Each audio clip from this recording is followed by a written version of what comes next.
Chatter about the fate of the housing market just doesn't seem to stop. Are we headed for a housing market recession here in the Daytona Beach area? The latest numbers are out. Find out on today's episode of Rockin' Real Estate News.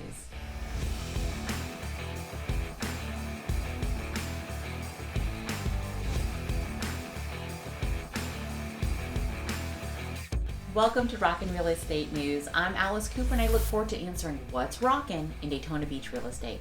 So today we're talking about the local housing market and what we can expect to see in the months to come.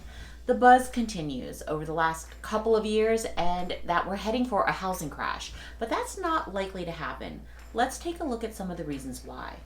Although home sales in Volusia County were down 3.6% year over year, the market remained strong.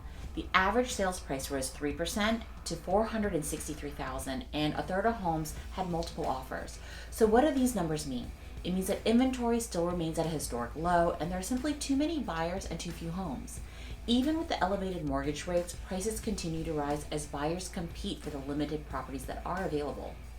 Lawrence Young, chief economist of the National Association of Realtors, he recently said, if some consumers perhaps mistakenly heard about a housing recession, they're going to find out that it is a tough market to be a buyer in this current environment.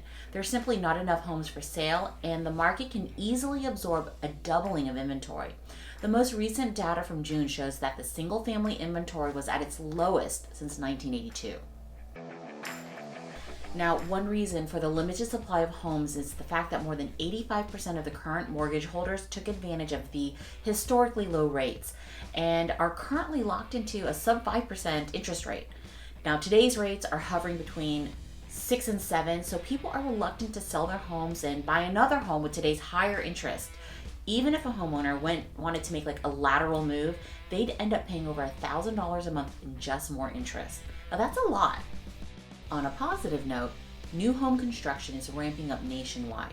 Let's take a look at some of the data that does really a good job at showing how new construction has impacted inventory over the past 2 decades. Here we see new home completion dates back to 2000. Now the black line shows long-term average for the number of units finished. You'll see on the left side of the graph the orange line with the years leading up to the housing crash, where builders exceeded that average. Now this led to an oversupply of homes and was one of the contributing factors to the housing crash. After the crash, the level of new construction fell drastically, which is shown with the red line. And that underbuilding is what has left the housing market in a multi-year inventory deficit, which is now one of the reasons why inventory is so low today.